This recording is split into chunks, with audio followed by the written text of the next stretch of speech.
Hello and welcome back to another Honor Respect and to another edition of Raw Out of 10. And for the final time in his career, John Cena walked the aisle at MSG as Raw emanated from NYC.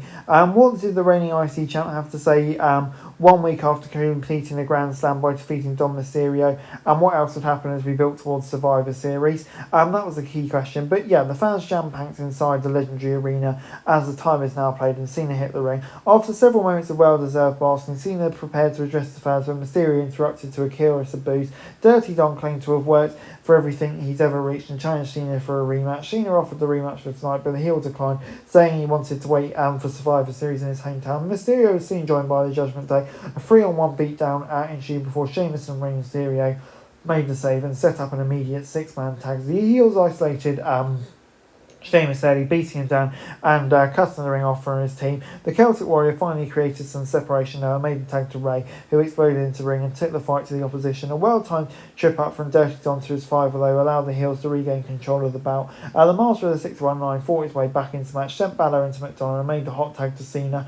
And the action broke down with both teams setting up near falls and the delivering of a freeway 10 beats the master. And moments later, Cena won in his last ever Raw banger. Great way to kick off the show and set up the Survivor Series. Great. 8 out of 10. Next up, Jackie Redmond was introducing Stephanie Becker, who was immediately jumped by Nikki Bella. The Hall of Famer beat down Becker and vowed to take the Women's World Championship to close out a brief segment. Yeah, not a lot more to say really. Moving on into the last time is now tournament, and it was Solo Sikoa taking on a returning Dolph Ziggler. Sikoa dominated through the break, using his tenacity and strength advantage to punish his smaller opponent. Ziggler, even the resilient and persistent competitor, fought his way back into the match at one point, delivering a zigzag to a thunderous ovation, but it was only enough to keep him down for a count of 2. He rocked Sikoa's superkick, tried for another trademark finish, but the second generation superstar hit the Samoan spike for the win. Like Cardona, great to see Ziggler back, but yeah, I think we always kind of knew the outcome here. 5 out of 10. Moving on into Alexa Bliss, who took to the ring to implore Flair to join her, Ripley and Sky for the War Games match. She called the Queen her best friend and took exception to her leaving hanging on Friday. Oscar Sane, Jackson legend, interrupting proceedings, circled the ring, teasing another assault until Rhea Ripley's music played and the Eradicator and Io Sky made their way to the ring. As the heels earned the upper hand with a 4-on-3 advantage, Flair made her presence felt, unloading on the heels. She stood tall before staring down Legend and Jax before checking on Bliss. The babyfaces stood tall.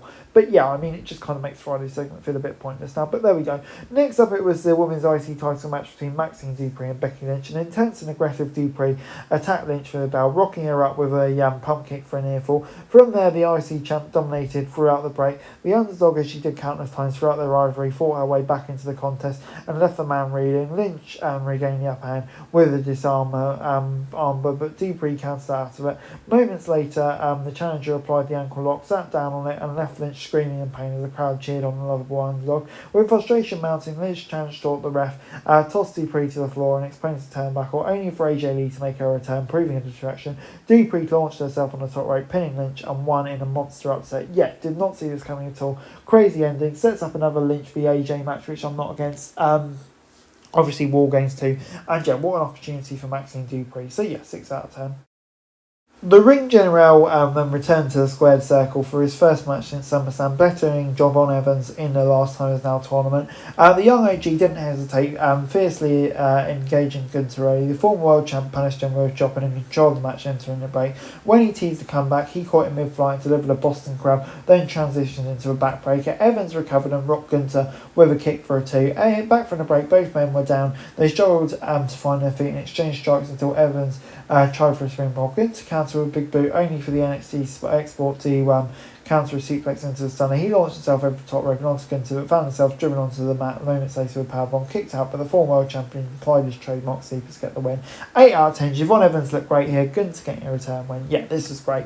But moving on into the main event segment, Rhea Ripley approached AJ Lee backstage and asked to speak with her, teasing her latest involvement in War Games. Yes, please. Before in the arena, Paul Heyman introduced 4 of the men who will make up the Vision's War Games team: Logan Paul, Drew McIntyre, and the 2 Blondes. CM Punk interrupted, stalking to the ring, and never taking his eyes off the heels inside of it. The Usos soon joined to a thunderous ovation, making their way out as Cody Rhodes rounded out the babyface team and the 8 superstars brawled in and out of the ring.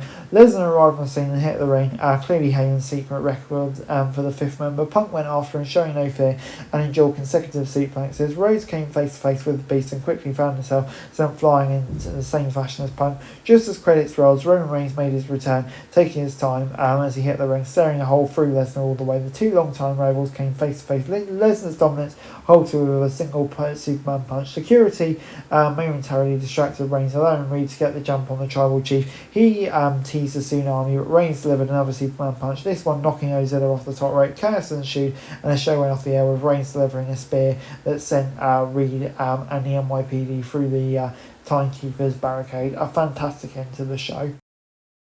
Overall, Raw this week gets an 8 out of 10. A farewell on Raw to the GOAT, a defining pop for Dolph Ziggler, a major championship change, and of course some major returns as well, and a brilliant pull-apart Raw. I mean, yeah, this was a great episode of Raw, I think it's got to be said. So much better than what SmackDown's doing at the moment, and yet long may it continue. Hey guys, great that's stuff. it for this video. Thanks very much for watching. Remember to like, share, subscribe, follow us on our socials, link in the description below for daily wrestling news, meme and content. Subscribe to our other channels on screen right now, that'd be greatly appreciated. Thanks very much for watching. Peace out.